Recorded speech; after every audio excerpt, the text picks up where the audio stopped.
वो शान से लहराता तिरंगा,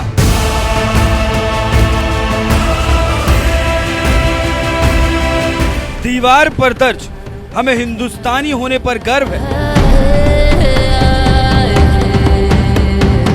और ये सामने सीना तान कर खड़ा है कमान अमन सेतु,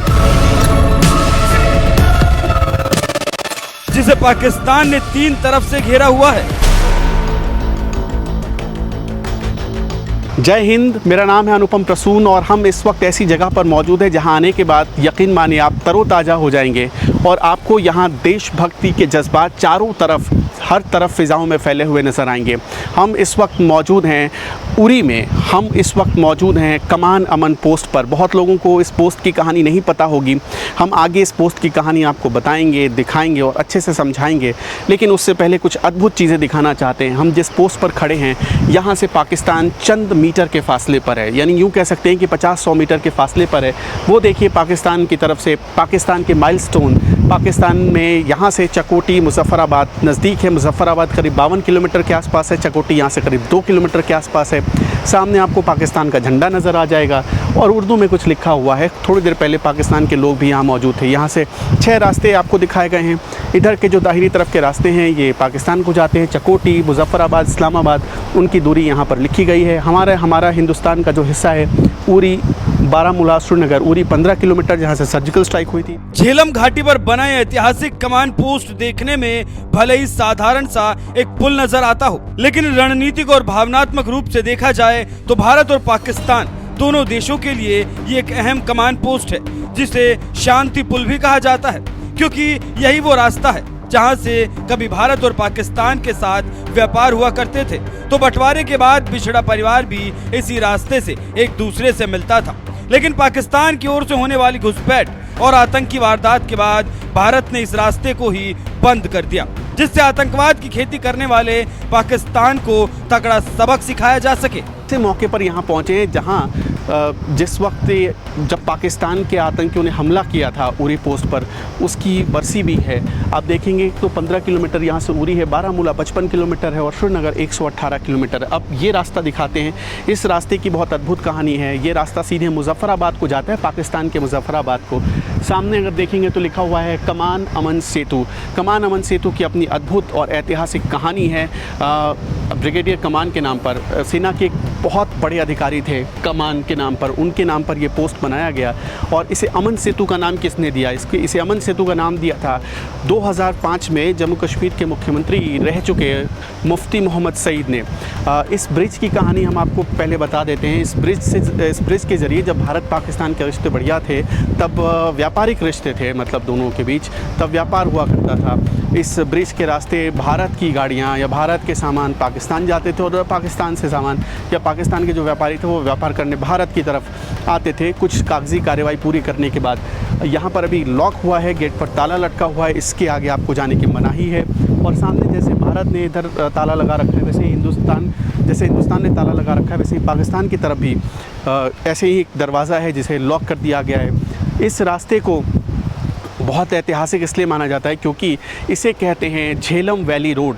ये झेलम, क्योंकि पूरी जो घाटी है, आपको थोड़ा सामने ले आइए, ये जो पूरी घाटी है ये झेलम घाटी के नाम से जानी जाती है। ये जो आप नदी देख रहे हैं, हालांकि ये नदी नहीं है, एक नाला है।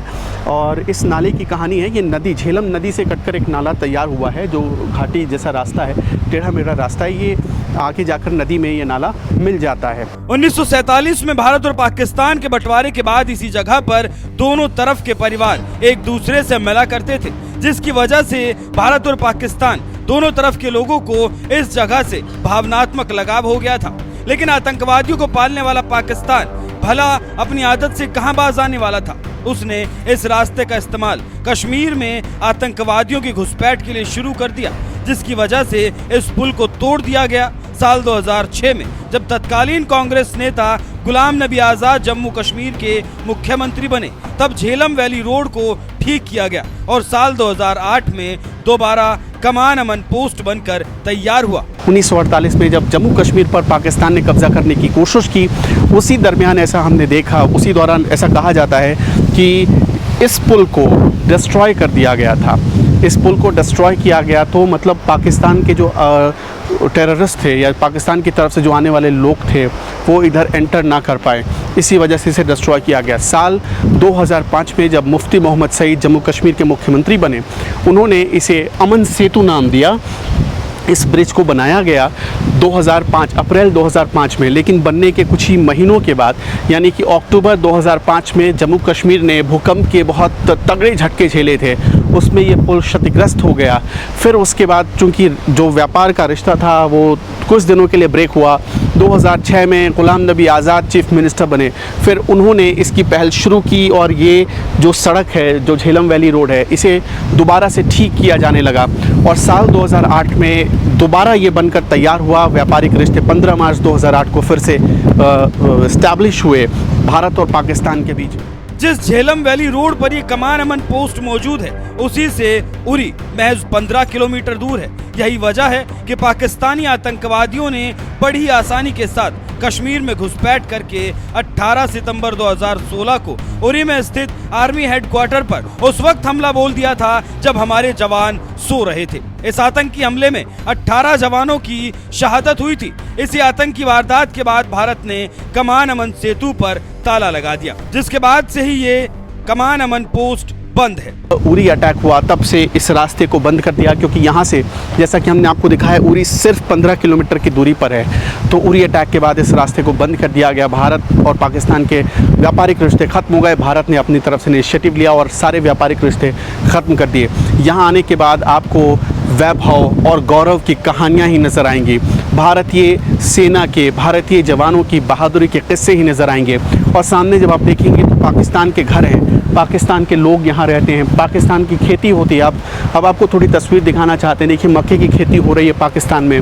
सामने आपको दिख रहा है रोड कंस्ट्रक्शन हो रहा है। पाकिस्तान के झंडे हैं, 2 झंडे लगाए गए। एक पीओके का झंडा है, जो आप एक लाइन देख रहे हैं एक झंडे पर, वो पीओके का झंडा है, और एक जो हरे रंग का झंडा देख रहे हैं वो पाकिस्तान का झंडा है। तो ये 2 झंडे लगाए गए हैं यहाँ पर। आप देख रहे हैं पाकिस्तान के लोग, जैसे कि भारत के लोग इस तरह के बॉर्डर को देखने आते हैं, वैसे पाकिस्तान के लोग भी आते हैं। थोड़ी देर पहले तक यहाँ पर पाकिस्तान के भी लोग थे। एक वक्त था जब बंटवारे की वजह से बिछड़े लोग इसी कमान पोस्ट पर एक दूसरे से मिलते थे और इसी कमान पोस्ट से व्यापार भी होता था। लेकिन पाकिस्तान की आतंक की फितरत की वजह से इस कमान अमन सेतु पर ताला लगा दिया गया। अब न व्यापार हो रहा है और न ही लोग एक दूसरे से मिल पाते हैं। मिलने के नाम पर बस इतना ही होता है कि दोनों तरफ के लोग एक दूसरे को देख पाते हैं। हालांकि कमान अमन सेतु पर ताला लगने के बावजूद मोदी सरकार पर्यटकों के लिए इस क्षेत्र को बेहतर तरीके से इस्तेमाल कर रही है। खासकर उरी फिल्म के बाद पर्यटकों की तादाद लगातार बढ़ रही है, जहां पहुंचकर उन्हें देशभक्ति का माहौल तो मिलता ही है, इसी के साथ ही खूबसूरत घाटी और पीओके के हिस्से को करीब से देखने का मौका भी मिलता है। जैसा कि इस तस्वीर में पीओके क्षेत्र में खड़ा पाकिस्तानी शख्स और पाकिस्तानी झंडा साफ तौर पर नजर आ रहा है। इतना ही नहीं, सरकार ने इस ऐतिहासिक पोस्ट तक पहुंचने के लिए शानदार सड़कें भी बनवाई हैं, जिससे सेना के साथ साथ पर्यटकों को भी कमान अमन सेतु तक पहुंचने में आसानी हो।